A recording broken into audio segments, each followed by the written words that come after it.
नमस्कार. मी सुमेधा सरदेसाई. रोगनिवृत्ती, आपत्ती निवारण आणि शिव उपासना यात आपले पुन्हा एकदा स्वागत आहे. उपासनेमध्ये या भागात आपण बघूया श्री शिवस्तुती या स्तोत्रातील पहिल्या 2 ओळी आणि एक पौराणिक शिवमंत्र.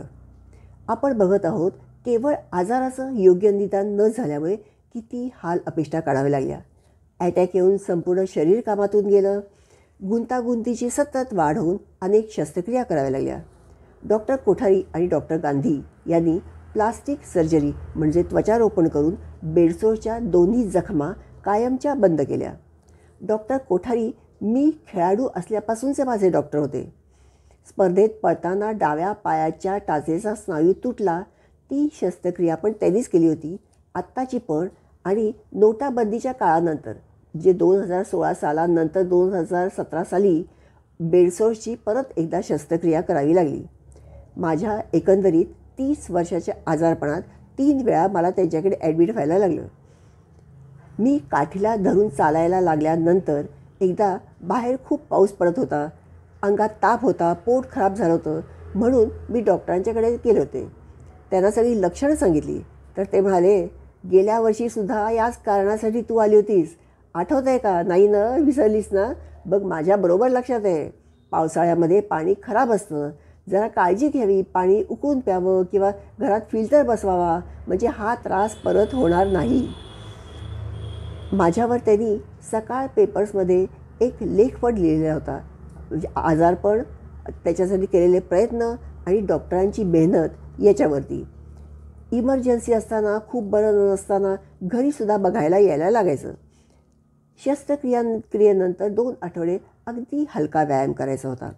त्यानंतर 2 आठवड्यांनी वॉकरनी बेसिनपर्यंत, स्वयंपाकघरापर्यंत जाता यायला लागलं. महिन्याभराने जिन्यापर्यंत आलो. जिना चढायचा होता, पण अजून थकवा आणि औषधाचा अंमल होता. एक दिवस जिना चढायला सुरुवात केलीच. भावाला माझ्या मागे खुर्ची घेऊन यायला लागायचं, कारण मला खूप दमल्यासारखं वाटत होतं. अर्धा जिना चढल्यावर बसले, परत अर्धा जिना चढल्यावर बसले, गच्चीत गेलो. फेरी मारायला म्हणून मी उठले तर पायाची अडी बसली आणि धाडकन जमिनीवर पडले. आजपर्यंत किती वेळा पडले असेन आणि किती वेळा उमेदीने परत उठले असेन याची गणतीच नाही.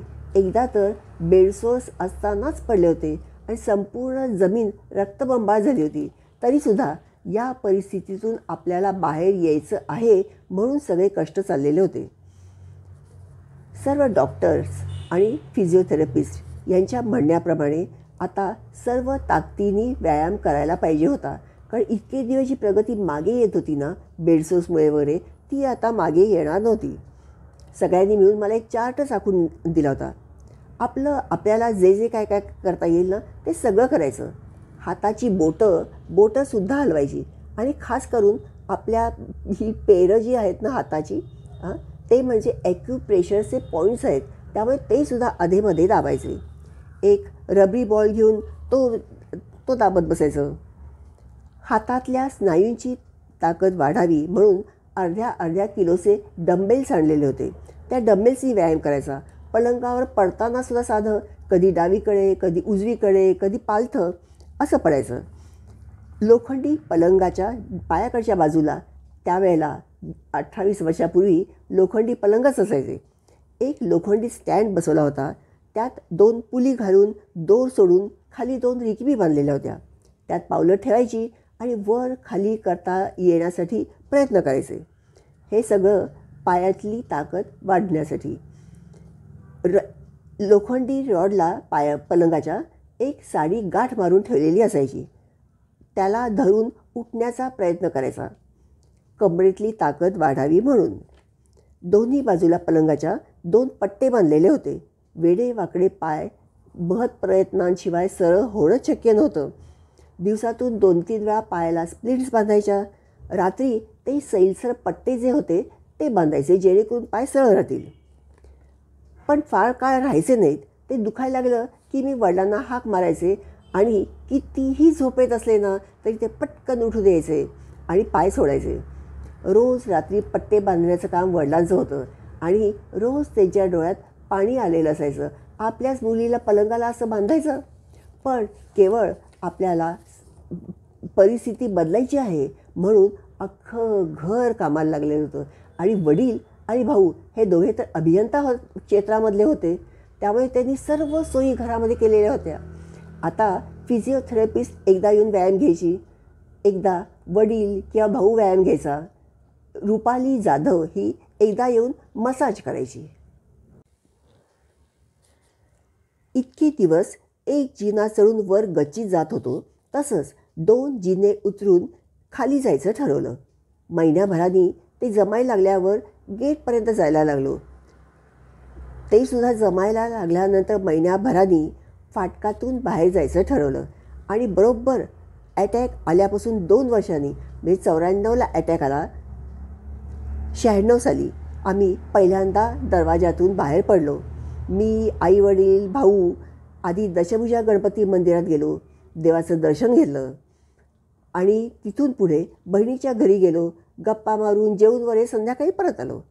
या काळात 2 मोठ्या गोष्टी झाल्या. त्या म्हणजे इतके दिवस डावा पाय माझ्या भावाला त्याच्या पायाने पुढे सरकवावा लागत होता. आता घासत का होईना डावा पाय माझा मला पुढे करता यायला लागला, थोडा थोडा आणि हळूहळू.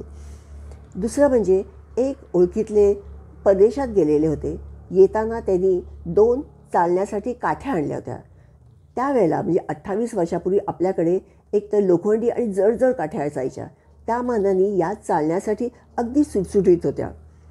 बाहेर जाऊ शकतो याची खात्री झाल्यानंतर पहिल्यांदाच ज्ञानेश्वर पादुका चौकाच्या इथे नाडकर्णीबाईंचं फिजिओथेरपी सेंटर होतं, तिथे गेलो. तर त्या कॅमेरा घेऊनच पळत आल्या. त्या म्हणाल्या, तू कधी तुझ्या पायावर उभी राहशील असं आम्हाला वाटलं नव्हतं. आधी तुझे आठवण म्हणून सगळे फोटो काढते. फिजिओथेरपिस्ट सेजल 1 दिवसाआड यायला लागली आणि आम्ही पाऊण ते 1 तास छानपैकी फेरफटका मारून यायला लागलो. चालणं वाढवण्याच्या दृष्टीने अंगारकी चतुर्थीनिमित्त दशभुजा गणपती मंदिरात जायचं आम्ही ठरवलं. त्याप्रमाणे सर्वजण निघालोसुद्धा. एक जण स्कूटरवर होता. समजा मला चालायला जमलं नाही तर तसंच परत येण्यासाठी. पण त्या दिवशी मी ठरवलेलंच होतं, काहीही झालं ना तरी चालेल, पण आपण चालतच जायचं आणि चालतच यायचं. कधीतरी धाडस करणं आवश्यकच होतं. माझ्या गतीने चालत देवळात गेलो. बाकावर बसलो, बूट मोजे काढले, आत जाऊन दर्शन घेतलं. परत 5 मिनटं बसलो आणि मजल करत हळूहळू परत घरापर्यंत परत आलो. तब्बल पावणे 2 तास लागले. अंतर तसं खूप होतं असं नाही, पण माझ्या मानाने ठीक होतं.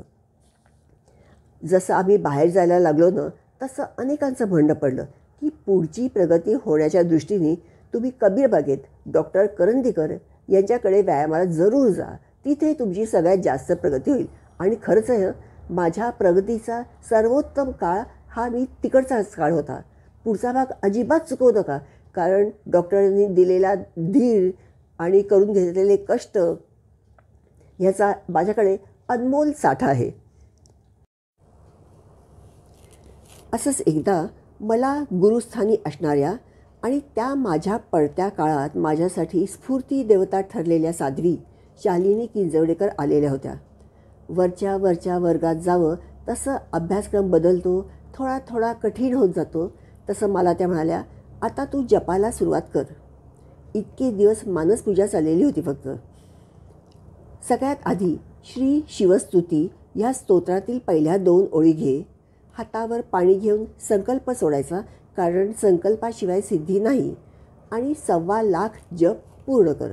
शक्य असेल तर तुझी आई, बहीण, मैत्रिणी यांनासुद्धा बरोबर घे, पण तुझा जप 1.25 लाख व्हायला पाहिजे. रोजच्या रोज आपल्या जपाची संख्या एका वहीमध्ये नोंदवत जायचं. त्यांनी सांगितलेल्या ओळी अशा आपण लहानपणापासून ऐकतच आलो आहोत.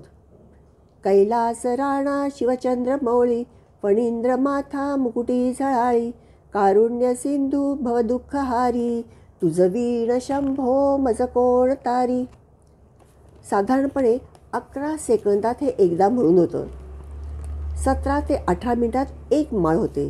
रोज 3, 4, कधी 5 अशा माळा आम्ही करत असू. रात्री मी थोडा जास्त जप करायची. 9 ते 10 महिन्यांनी साधारणपणे माझा जप पूर्ण झाला. त्या सुमारास पण त्या आलेल्या होत्या. त्यांना मी सांगितलं की माझा जप पूर्ण झाला. तर त्या म्हणाल्या, आपल्याकडे एक पौराणिक शिवमंत्र आहे, त्याचासुद्धा संकल्प सोडून 1.25 जप कर. माझ्या डोळ्यात कदाचित त्यांना प्रश्नचिन्ह दिसलं असावं. त्या म्हणाल्या, उपासना ही नित्य नियमित सदा सर्वदा करायला लागते. तू जर म्हणशील मला जमेल तेव्हा जमेल तसं मी साधना करीन, तर तोसुद्धा तसंच म्हणेल, मला जमेल तेव्हा जमेल तसं मी तुझ्याकडे बघीन. तू जर नित्य नियमित उपासना केलीस ना, तर सर्वसाधारणपणे अर्धा ते 1 तास उपासना ही सगळ्यात योग्य. तर बघ, एक ना एक दिवस अशी वेळ येईल की त्याला तुझ्याकडे बघायलाच लागेल, तुला काहीतरी द्यायलाच लागेल. आपले सगळे मंत्र आहेत ना, आपल्या ऋषीमुनींनी साधूसंतांनी सिद्ध केलेलेच आहेत. आपण फक्त थोडे आपले प्रयत्न करायचे आहेत.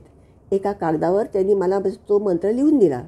तो मंत्र असा, मृत्युंजयाय रुद्राय नीलकंठाय शांभवे अमृतेशाय शर्वाय महादेवाय ते नमः. तू नक्की करून बघ आणि तुझे तू अनुभव घे. म्हणणाऱ्याला चांगली प्रचिती येतेच. आणि खरंच आहे, मलासुद्धा नंतर खूप चांगले अनुभव आले. माझा व्हिडिओ जर आपल्याला प्रेरणादायी वाटत असेल तर जरूर लाईक करा, शेअर करा. पहिल्यांदाच जर माझ्या चॅनलला आला असाल तर सबस्क्राईब करा. मोठ्या कळकळीने मी व्हिडिओ केलेले आहेत. तुमचे पण काही अनुभव असतील ना तर जरूर लिहा. धन्यवाद.